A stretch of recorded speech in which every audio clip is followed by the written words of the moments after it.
चलिए चलिए आज एक टॉपिक पढ़ते हैं जो सिंपल सा टॉपिक है लेकिन समझने में बहुत दिक्कत होती है। तो आज समझते हैं लॉजिकल अप्रोच में कैसे समझेंगे। तो जो हमारे टॉपिक का नाम है आज वो है क्या, बैक्टीरिया।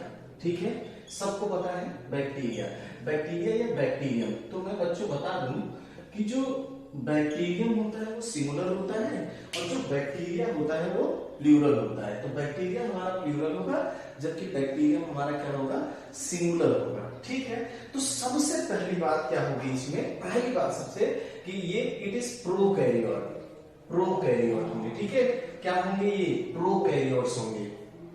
बैक्टीरिया क्या होते हैं, प्रोकैरियोट्स। आज मैं कुछ जनरल कैरेक्टर्स जो प्रोकैरियोट होते हैं बहुत इंपॉर्टेंट होते हैं उन्हीं को डिस्कस करेंगे।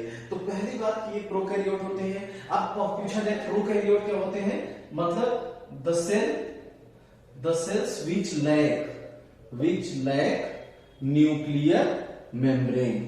ऐसे सेल जिसमें न्यूक्लियर मेम्ब्रेन अब्सेंट होता है, जिसमें न्यूक्लियर मेम्ब्रेन अब्सेंट होता है उसी को हम लोग बोलते हैं क्या, प्रोकैरियोटिक सेल। तो जिसमें न्यूक्लियर मेम्ब्रेन अब्सेंट होगा वो हमारी क्या होगी, प्रोकैरियोटिक सेल होगी। याद रखना, जैसे जैसे एक सेल ये है, दूसरी सेल ये है, इसका जेनेटिक मटेरियल ऐसा है, इसका जेनेटिक मटेरियल ये है और ये न्यूक्लियर मेम्ब्रेन है। ये क्या है, न्यूक्लियर मेम्ब्रेन है। अगर इसमें न्यूक्लियर मेम्ब्रेन है इसका मतलब ये यूकैरियोटिक सेल है, और इसमें न्यूक्लियर मेम्ब्रेन नहीं है, no nuclear membrane, no nuclear membrane, तो इसका मतलब ये कैसी सेल है, प्रोकैरियोटिक सेल है। आई थिंक ये अब क्लियर है। जिसमें न्यूक्लियर मेम्ब्रेन नहीं होता वो होते हैं प्रोकैरियोटिक सेल, और जिसमें न्यूक्लियर मेम्ब्रेन होता है वो होती है यूकैरियोटिक सेल। एक बात यही नहीं समझ लेते हैं, अब इसमें न्यूक्लियर मेम्ब्रेन नहीं है तो जो इसका मतलब जो डीएनए होगा, DNA found in cytoplasm, cytoplasm. तो डीएनए फाउंड इन साइटोप्लाज्म तो उसका नाम क्या होगा, न्यूक्लियोइड। ये एक बात ये ध्यान रखना है कि न्यूक्लियोइड किसको बोलते हैं, आएगा समझ में। तो इसका मतलब एक अगर न्यूक्लियस है, एक न्यूक्लियस, अब लॉजिकली देखें, अगर न्यूक्लियस में से न्यूक्लियर मेम्ब्रेन को हटा दें, न्यूक्लियर मेम्ब्रेन को हटा दें तो जो स्ट्रक्चर हमारे पास बचता है उसका नाम क्या होगा, न्यूक्लियोइड। आएगा समझ में। देखा, यहाँ पे न्यूक्लियर मेम्ब्रेन नहीं थी, यहाँ पे एक सेल ही है, न्यूक्लियर मेम्ब्रेन नहीं है, तो DNA found in cytoplasm. DNA कहो या क्रोमोसोम कहो तो कहां है वो, साइटोप्लाज्म में है। तो उसी स्ट्रक्चर को हम बोलते हैं न्यूक्लियोइड। इसका मतलब न्यूक्लियोइड से किसमें प्रेजेंट होगा, प्रोकैरियोटिक में, और डिफरेंस क्या है, न्यूक्लियर मेम्ब्रेन का। तो न्यूक्लियोइड को पहले समझ लेते हैं, प्रोकैरियोटिक ऑर्गेनिज्म में न्यूक्लियोइड। तो जो इंपॉर्टेंट टर्म है ना बैक्टीरिया की उसकी बात करेंगे। जैसे एक इंपॉर्टेंट टर्म हमारा क्या आया है, न्यूक्लियोइड। तो न्यूक्लियोइड क्या होगा, जब न्यूक्लियस में से न्यूक्लियर मेम्ब्रेन को हटा देंगे तो जो स्ट्रक्चर बचेगा वो न्यूक्लियोइड होगा, और nucleoid only contain chromosome, no nuclear membrane. तो दूसरे लैंग्वेज में क्या कहेंगे, देखो दूसरे लैंग्वेज में न्यूक्लियोइड को देखते हैं क्या बोलते हैं न्यूक्लियोइड को। ठीक है, न्यूक्लियोइड। तो अब हम हेडिंग समझते हैं, न्यूक्लियोइड, न्यूक्लियोइड। ठीक, तो न्यूक्लियोइड क्या होगा, इन बैक्टीरिया न्यूक्लियर मेम्ब्रेन क्या होती है, अब्सेंट होती है। Nuclear membrane absent so the chromosome found in cytoplasm of cell form structure और उसी का नाम होता है क्या, न्यूक्लियोइड, और उसी को हम लोग क्या बोलते हैं, न्यूक्लियोइड बोलते हैं। ओके, तो इसका मतलब जो न्यूक्लियोइड होता है, न्यूक्लियोइड डज नॉट कंटेन, देखो दूसरे लैंग्वेज में, does not contain nuclear membrane. तो न्यूक्लियोइड क्या नहीं कंटेन करता है, न्यूक्लियर मेम्ब्रेन को। ठीक, न्यूक्लियोइड वो है जो न्यूक्लियर मेम्ब्रेन को अवॉइड करे, उसी को न्यूक्लियोइड। इट ऑल्सो कॉल्ड, ये बच्चों नीट में पूछा गया था, इट ऑल्सो कॉल्ड, देखो इसी को बोला गया प्रोजीनोम, इसी को बोला गया है प्रोजीनोम, या इसी को बोलते हैं जीनोफोर। तो बैक्टीरिया का एक कंसेप्ट हमारा क्लियर हो गया, कौन सा, न्यूक्लियोइड वाला कंसेप्ट हमारा क्लियर हो गया है कि जो बैक्टीरिया का जो डीएनए या क्रोमोसोम होता है उसमें न्यूक्लियर मेम्ब्रेन नहीं होती या उसमें न्यूक्लियर सब्सटेंस होता है, तो जो उसका क्रोमोसोम या डीएनए होता है वो कहाँ पाया जाता है? साइटोप्लाज्म में पाया जाता है। तो जो साइटोप्लाज्म में पाया जाता है तो जो स्ट्रक्चर बनाता है उसको न्यूक्लियोइड बोलते हैं। तो न्यूक्लियोइड वो स्ट्रक्चर है, वो क्रोमोसोम है जिसके पास न्यूक्लियर मेम्ब्रेन नहीं होती, ठीक है, उसको सिंपली क्या बोलेंगे? न्यूक्लियोइड। और न्यूक्लियोइड को ही क्या बोल सकते हैं? प्रोजीनोम या जीनोफोर। कई बार क्वेश्चन आया है प्रोजीनोम और जीनोफोर वाला, तो प्लीज इस बात को जरूर रखना, प्रोजीनोम और जीनोफोर क्या होता है, बहुत इंपॉर्टेंट टर्म है ये। तो अब हम लोगों ने न्यूक्लियोइड का कंसेप्ट समझ लिया है, न्यूक्लियोइड जिसको हम प्रोजीनोम या जीनोफोर बोलते हैं। दूसरे कंसेप्ट की तरफ चलते हैं। न्यूक्लियोइड हमारे पास हो गया, ठीक, तो अब दूसरे कंसेप्ट की तरफ चलते हैं, ये डीएनए। देखो अब इस न्यूक्लियोइड को और देखा जाए, अगर और न्यूक्लियोइड को और देखा जाए तो न्यूक्लियोइड ही हमारा क्या है? बैक्टीरिया के अंदर क्या है? यही क्रोमोसोम है। क्या है? बैक्टीरिया का क्रोमोसोम है। अब इसका कैरेक्टरिस्टिक फीचर देख लेते हैं। तो ये होता है सर्कुलर डबल स्टैंडर्ड। बहुत मिस करते हैं डबल स्टैंडर्ड।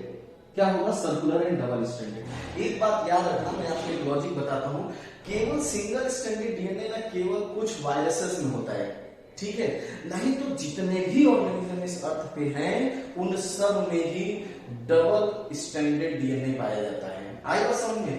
तो इसमें क्या होगा? सर्कुलर और डबल स्टैंडर्ड। जैसे ये ऐसे होगा, ऐसे होगा, ये क्रोमोसोम है, तो देखो एक स्टैंड, दो स्टैंड, तो ये क्या हो गया? Double standard. लेकिन एक बहुत इंपॉर्टेंट है जो एनसीईआरटी कहती है कि number of chromosome in bacteria. तो देखो एनसीईआरटी जो कहता है वो कहता है कि भैया जो नंबर ऑफ क्रोमोसोम है या न्यूक्लियोइड है वो 1 होता है, लेकिन अदर के अकॉर्डिंग क्या होगा? Other 1 to 3। ओके, तो अदर बुक्स कुछ बुक कहती हैं कि जैसे क्रोमोसोम का नंबर 1 से 3 होता है, जबकि एनसीईआरटी बोलती है कि वो नंबर क्या है? एनसीईआरटी के अकॉर्डिंग ये नंबर क्या है? 1 है। तो पहले हम लोगों ने न्यूक्लियोइड समझा।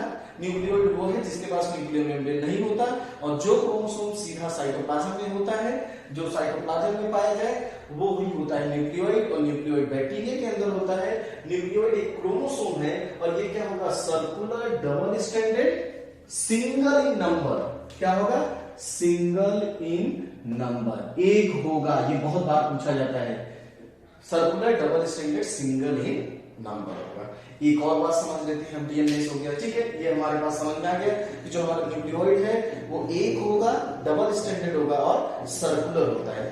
अब इसके अलावा भी, अब बता दूं, बैक्टीरिया की इसके अलावा भी कुछ सर्कुलर डबल स्टैंडर्ड मॉलिक्यूल्स पाए जाते हैं। देखिए जैसे, और वो कंसेप्ट देखो बताता हूं, वो कंसेप्ट क्या है। देखो अब ये हम न्यूक्लियोइड का कंसेप्ट समझ गए ना। अब दूसरा कंसेप्ट समझते हैं बच्चों, हम उसको बोलते हैं प्लाज्मिड। क्या बोलते हैं? प्लाज्मिड, ठीक है। प्लाज्मिड क्या होता है कि डबल स्टैंडर्ड सर्कुलर मॉलिक्यूल्स हैं ये, या सर्कुलर स्ट्रक्चर आप बोल सकते हो, ठीक है। Double standard and circular structure, जैसे ये डबल स्टैंडर्ड है, सर्कुलर स्ट्रक्चर्स होते हैं प्लाज्मिड, डबल स्टैंडर्ड एंड। तो हमारा जो प्लाज्मिड होता है और वो डबल स्टैंडर्ड और सर्कुलर होता है। हमारा जो प्लाज्मिड है वो डबल स्टैंडर्ड और क्या होगा? सर्कुलर होता है। दूसरा पॉइंट देखो कितना इंपॉर्टेंट है प्लाज्मिड में, एक्स्ट्रा क्रोमोसोमल जेनेटिक मटेरियल है। एक्स्ट्रा क्रोमोसोमल जेनेटिक मटेरियल है, ठीक। एक्स्ट्रा क्रोमोसोमल जेनेटिक मटेरियल का मतलब है, मान लीजिए ये बैक्टीरिया है, ये बैक्टीरिया का डीएनए है, तो ये डीएनए के अलावा होते हैं। तो ये इसका क्रोमोसोम हो गया, ये क्या हो गया? क्रोमोसोम हो गया। तो ये क्या हो गए? एक्स्ट्रा क्रोमोसोमल हो गए, समझ गए ना? एक्स्ट्रा क्रोमोसोमल मतलब जो क्रोमोसोम है उसके अलावा। तो ये बैक्टीरिया बनाता है, क्रोमोसोम के अलावा भी कुछ स्ट्रक्चर बनाता है बैक्टीरिया, उसी का नाम हम लोग क्या देते हैं? प्लाज्मिड, ठीक है। तो प्लाज्मिड हमारा क्या हो जाएगा?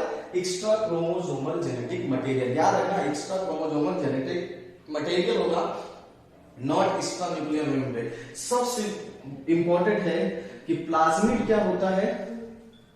डबल स्टैंडर्ड, लिख लो डबल स्टैंडर्ड, और क्या होगा?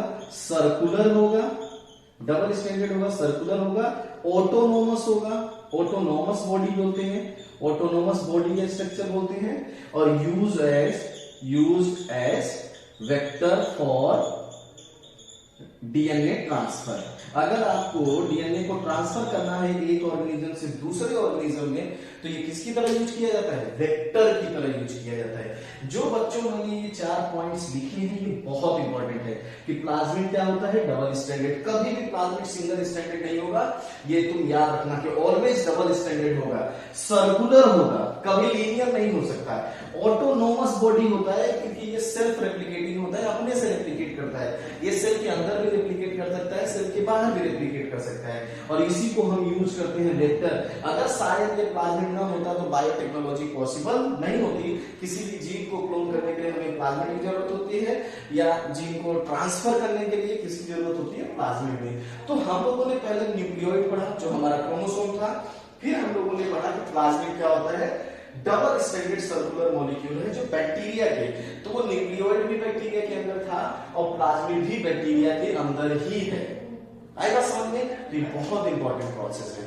ठीक, नेक्स्ट प्रोसेस समझते हैं। और प्लाज्मिड क्या होता है? एक्स्ट्रा क्रोमोसोमल जेनेटिक मटेरियल है, ये डबल स्टैंडर्ड होता है, सर्कुलर होता है, और इसका नंबर होता है, नंबर में भी मोर देन वन, इसका नंबर 1 से ज्यादा हो सकता है, इसका नंबर जो होता है 1 से ज्यादा हो सकता है। प्लाज्मिड का नंबर क्या हो सकता है? 1 से ज्यादा हो सकता है। ठीक है, जो प्लाज्मिड का नंबर होगा वो 1 से ज्यादा होगा। ठीक, अब हम लोग देखते हैं नेक्स्ट, इसमें जो टॉपिक देखते हैं वो ऑर्गेनेल वाला टॉपिक देखते हैं। पहले हम लोगों ने ये देखा कि बैक्टीरिया किस तरह की सेल होती है, और फिर बैक्टीरिया में जो जेनेटिक मटेरियल होता है उसको देखा हम लोगों ने, और जेनेटिक मटेरियल के अलावा भी जो स्ट्रक्चर पाए जाते हैं उसको फिर हम देख रहे हैं। अब हम लोग देखते हैं इसमें ऑर्गेनेल्स, बहुत इंपॉर्टेंट है ऑर्गेनेल्स। कौन कौन से ऑर्गेनेल्स होंगे बैक्टीरिया के अंदर? तो इसमें सीधा मतलब बताता हूं। 2 चीजें बहुत इंपॉर्टेंट है कि cell membrane bound cell organelle absent होते हैं, एब्सेंट इन बैक्टीरिया में कोई भी cell membrane bound cell organelle का मतलब हुआ कि वो सेल ऑर्गेनेल जिनके पास अपना मेम्ब्रेन है वो कोई नहीं होगा। जैसे mitochondria, chloroplast, Golgi body, lysosome, कोई नहीं होगा। कौन पाया जाता है? राइबोसोम जो होता है वो कितने एस का? 70 एस का, और वो प्रेजेंट इन बैक्टीरिया। बच्चों बहुत इंपॉर्टेंट है, 70 एस टाइप का राइबोसोम होता है बैक्टीरिया के अंदर। और राइबोसोम क्या होता है? ए मेम्ब्रेनस सेल ऑर्गेनेल। 2 कंसेप्ट आपके क्लियर हो जाएंगे। सेल ऑर्गेनेल, ए मेम्ब्रेनस सेल ऑर्गेनेल है, 2 कंसेप्ट आपके क्लियर हो जाएंगे यहां से। एक कंसेप्ट होता है कि कितने एस टाइप का राइबोसोम प्रेजेंट होता है बैक्टीरिया के अंदर, 70 एस टाइप का राइबोसोम प्रेजेंट होता है, और उस राइबोसोम के पास अपनी मेम्ब्रेन नहीं होती। याद रखना कि cell membrane bound cell organelle नहीं पाए जाते बैक्टीरिया के अंदर। और राइबोसोम क्या होता है? Synthesized ribosome is only cell organelle found in both prokaryote and eukaryote, और यही वो सेल ऑर्गेनेल है